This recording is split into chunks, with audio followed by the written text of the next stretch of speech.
Hello everyone and welcome back to another video with On Point Politics, and today I'm going to be talking about what the mainstream media and political pundits are not talking about for the 2024 presidential election and what the true state of the race is right now. Make sure to hit the like button, subscribe to the channel, and drop a comment down below before you start the video.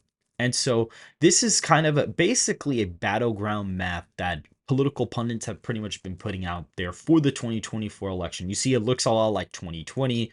Iowa, Ohio, Texas, and Florida are likely states very similar to the 2020 victory. Minnesota, New Hampshire, Maine at large, and New Mexico are all likely states looking very similar to 2020, but you have Wisconsin, Michigan, and Pennsylvania, as well as North Carolina, Georgia, Arizona, and Nevada as the toss-up states. Now, what if I told you that the actual battleground map is going to look something like this as of right now? Now, again, I have a forecast model that does project the 2024 presidential election results, and all of the states that are decided by under 5 points with my model are all left blank, which include New Mexico, Minnesota, Virginia, New Hampshire, Maine at large, and Nebraska second. Now, you may be saying, well, this is very unusual because Trump is winning Wisconsin, Michigan, Pennsylvania, North Carolina, Georgia, Arizona, and Nevada, all by likely margins. A stark contrast from this model where they're all toss-up states. Now, you may be asking, why do I have this way? It's because if you look at the data, Donald Trump should be easily winning this election as of right now. If we look here, this was the battleground map for the 2020 election, according to most pundits. I kind of looked around at CNN, MSNBC, Fox News. I looked at, 538, got a bunch of aggregates, and essentially kind of put an estimated battleground map that everybody had for the election. You saw the Rust Belt lean blue, Arizona like guaranteed for Biden, including even Florida, with Texas, Georgia, North Carolina left up as pure toss-ups, essentially. Like, really, if you looked at it, the expanded battleground map, all the states under 5 essentially looked like this, but most of the political pundits, had all these states, going by pretty easy margins. And even to an extent, Ohio was actually classified as a tilt, basically a toss-up, because all these people basically were like, oh, well, if Biden wins it, that's the bellwether state now, or Trump wins it, oh, he's gonna win. Everybody, this was at the time when Ohio used to kind of be a bellwether state. No Republican hadn't won the White House without it since, I believe, like 1964 or 1968, I believe is when it was, when Nixon ended up winning the election. So that's the last time that happened. So it's been a really long time since a Republican had won or lost an election while winning Ohio at the same time. And so a lot of people even thought that that could have been competitive.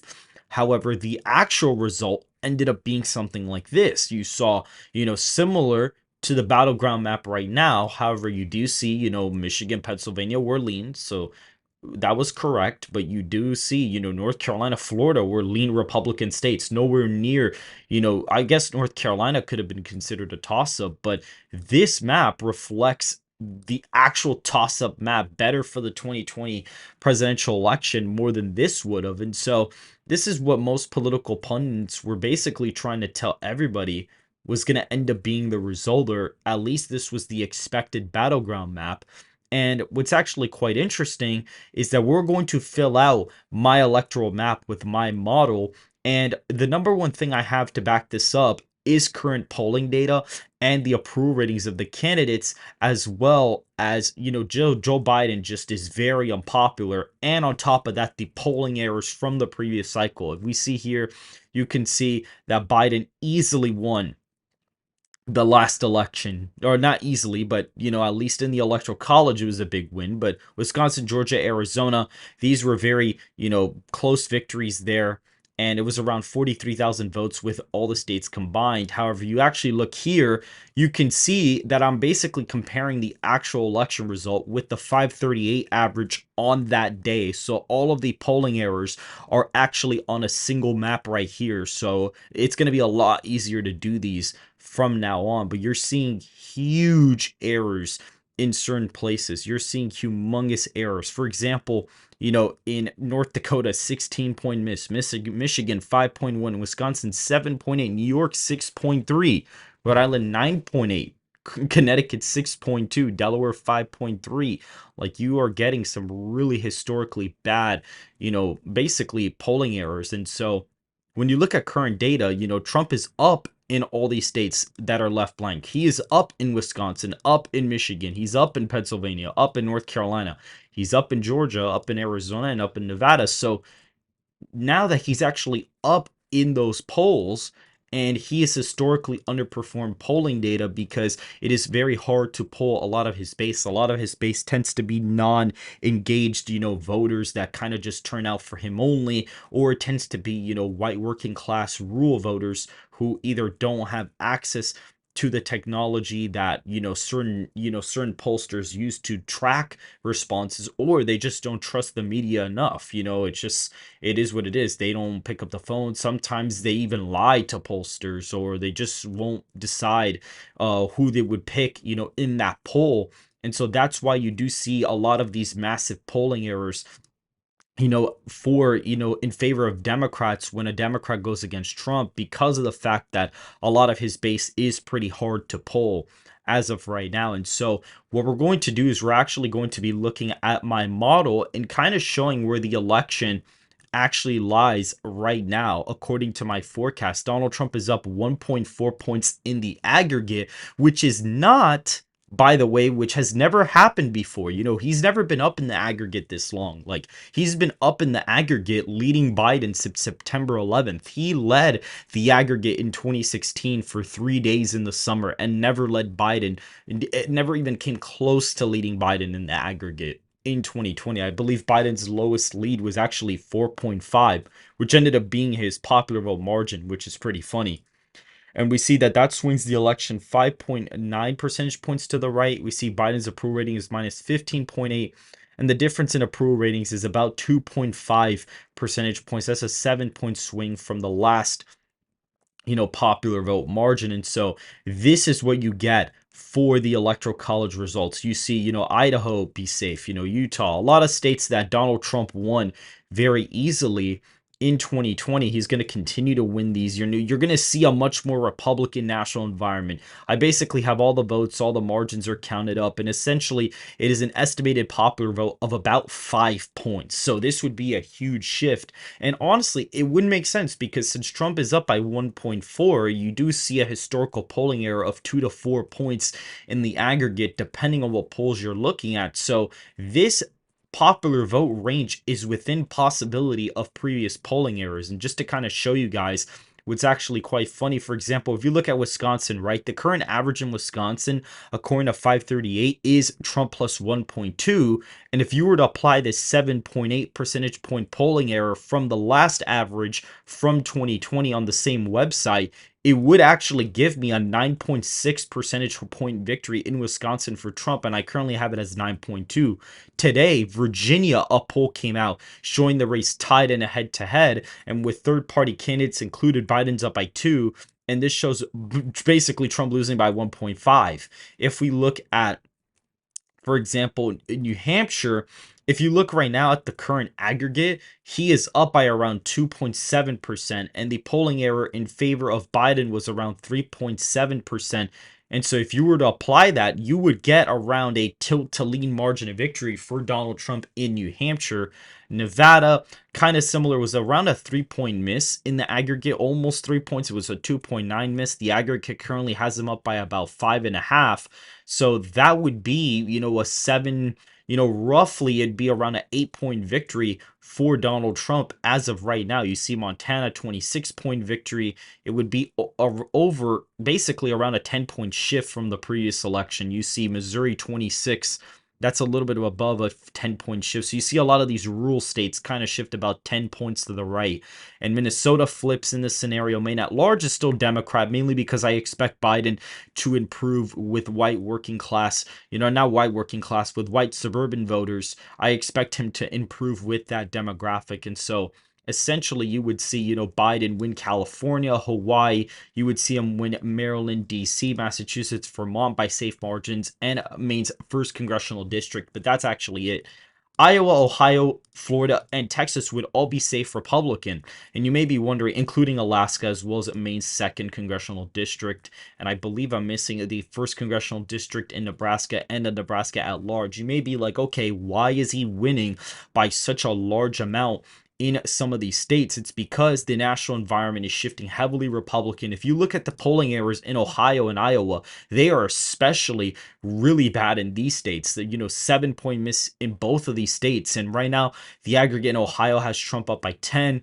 He's up in Iowa, I believe, by around 9 in the aggregate. And so if you were to apply these polling errors, you would have around a 16 and 17-point victory in Iowa and Ohio, respectively.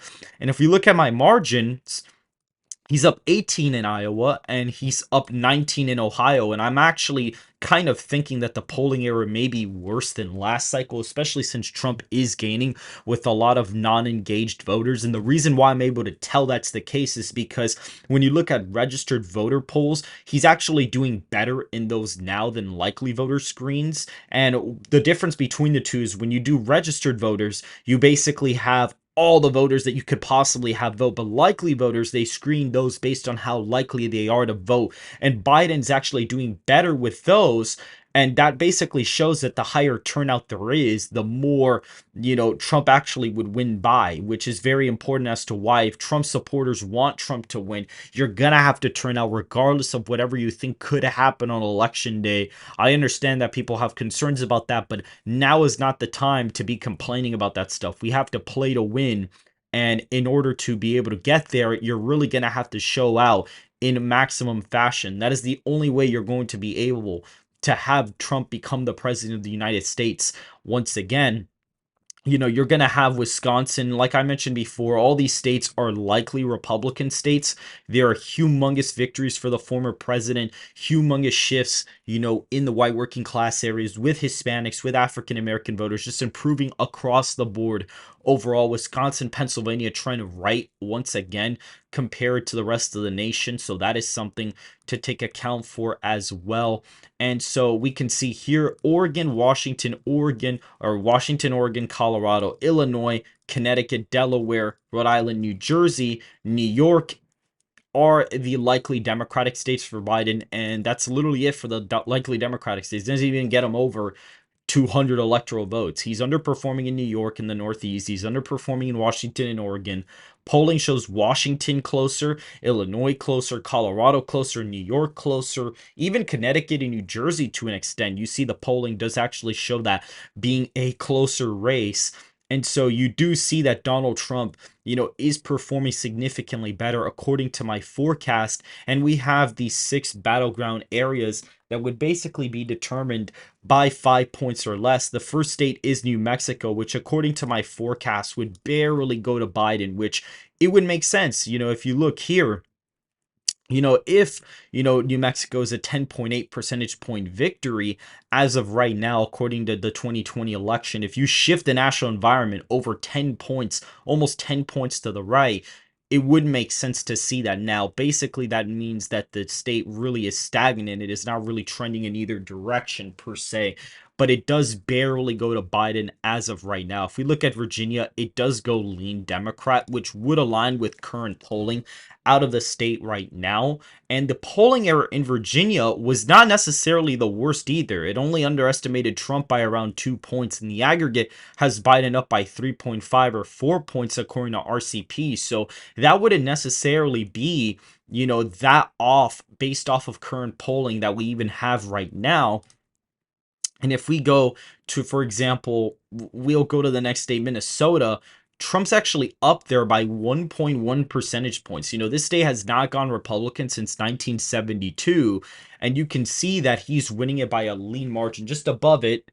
And that mainly be because he's performing way better in rural Minnesota. He's probably performing a lot better in southern Minnesota, the place that borders Iowa, for example. He'd probably be doing a lot better in the western part of Wisconsin, which would kind of trickle over to eastern, Minnesota, which is where Hennepin County is. So that support may be able to bleed for Democrats there as well. And so you do see the model shows it as a lean margin of victory. Same thing goes for Nebraska's second. It is shown as a lean margin of victory, and it's actually a 4.5 point win for Trump. So he's actually winning that easily. And Maine at large is actually lean Democrat. Now, it's still Democrat because I am expecting the white vote to trend to the left. And so that may keep a state like New Mexico and Maine at large Democrat. However, my latest forecast has New Hampshire barely going to Trump. It's a 0.7 percentage point victory. It's really close. It trends even further to the left than what it did in 2020. So it is a very liberal state, but Trump is just winning the popular vote by so much that he may possibly be able to pick this off. Now, New Hampshire, New Mexico, Maine at large, and Virginia are kind of within the margin of error, including Minnesota as well. And you could say to an extent Nebraska is second, but really your main battleground map, the real battleground map that my model basically shows, is Trump already winning the election with 312 electoral votes. Now, the reason why this is just a lopsided victory is because Biden is very historically unpopular. If we actually look at this, if we put his approval rating back to where it was on election day in 2020, you see a way closer race, significantly closer race. Minnesota is lean Democrat. It goes back to being lean. New Mexico is lean Democrat. We see Virginia almost go back to a 4 point win. Pennsylvania and Wisconsin are still likely just because of the fact that Donald Trump is going to trend those states to the right, but Michigan would be right below that margin, as well as Georgia, Arizona. So it does make a pretty significant difference. And, New Hampshire would basically be more than likely like a 3 point win, maybe a 2.5 point win. We see it's a 1.5 percentage point victory for Biden. So Biden having that popular vote, basically that approval rating would make a humongous difference on the election. It would make a big difference on the map if he actually had that approval rating. But as of right now, it does seem that Biden is historically unpopular. And the thing I'm going to close this off on is in 2016, you saw a close race between Trump and Clinton, right? And so Trump had a 37% approval rating on this day. Clinton was at 42. And even though they did outperform those vote shares by quite a bit, you do see that Clinton's vote share was significantly, lower than anticipated, because you did have the independent candidates get around a little bit above 5% in the end result. And so that did kind of tamper with the results. And so Clinton mainly lost due to third party candidates just not voting for Clinton. And you can even argue that Johnson probably ended up hurting Trump in some places like New Hampshire, like in Maine, like in Minnesota, even the Rust Belt to an extent. It actually probably hurt Trump to have Johnson on the ticket even more than even Clinton. But overall, Clinton was, underperforming due to third party candidates. And then in 2020, you saw a close race because Trump went from being 37 to 45% approval rating, and Biden went, improved. He was at around a 51, 52% of approval rating from Clinton's 42. And looking at trends and stuff like that, just looking at the approval ratings, you could have deduced that, okay, it's still going to be a competitive election, because of the fact that you should have seen that Donald Trump could have underperformed in polling data, or could have been underestimated in polling data once again. But even without that, just looking at the approval ratings, you could have seen, okay, this may still be a competitive race. A lot of people, if this was the true battleground map, like if this was the actual battleground map, Trump would have probably needed to have had like a 40% approval rating for this to have happened. Like he probably would have needed to have been unpopular like Biden. Like he would have needed to be just as unpopular as Biden for this to have even occurred. But now Biden is the one with that kind of approval rating, and Trump is at around 43, 44%. Biden's hovering at 39, 40. And when Trump's favorability was higher than Biden's in the beginning of the 2020 cycle, a lot of people said Trump was going to win pretty easily because he would take the Rust Belt, he'd take Arizona and Georgia, North Carolina, and even could have picked off Nevada. Now, that would have been harder back then, and New Mexico probably still wouldn't have been out of reach, in Virginia too, but you could have seen him got this margin, including Maine at large, back then in the beginning of 2020 if the election had taken place back in January. And so just looking at the data, you'll be able to see that it is a different national environment. Now, things could change. We were waiting on the Trump conviction. We're waiting on all these things. We're waiting on the debates. It could change. But as of right now, I think that Donald Trump has a way better advantage than Joe Biden. And could surprise everybody. He could definitely surprise everybody and win this election pretty easily as of right now. So if you guys did enjoy this analysis, please hit that like button, subscribe to the channel. Make sure to go ahead and follow the Twitter and join the Discord server in the description down below. And I will see you guys very, very soon.